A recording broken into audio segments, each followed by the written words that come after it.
yang te ni lo vi madu dan le rimruat ang zelin apapa chuan min lo chan dam si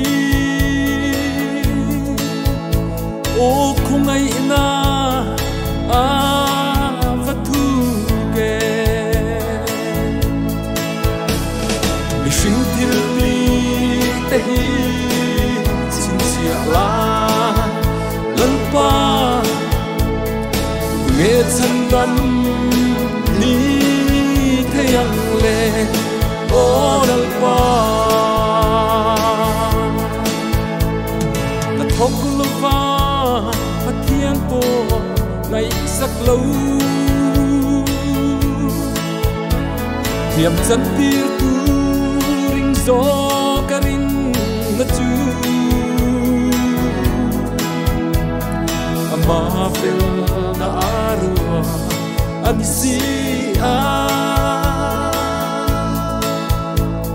afamak e lalpa mangai na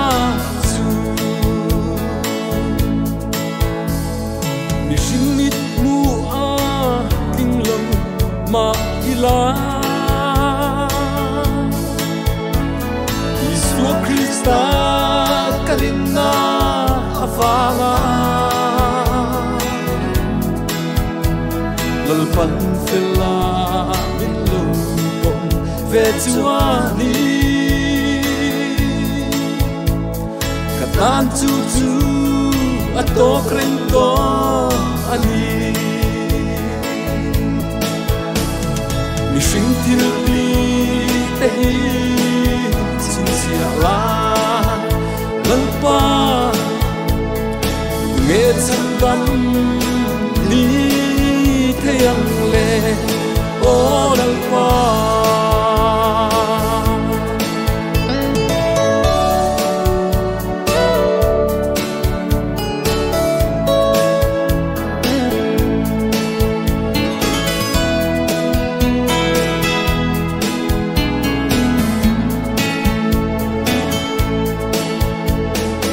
malam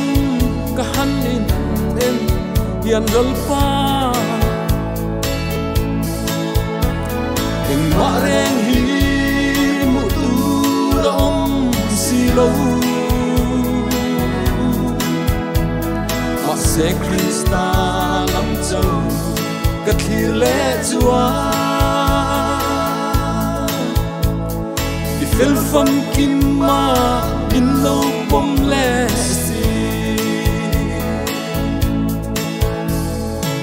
ta ya than tu dang enge om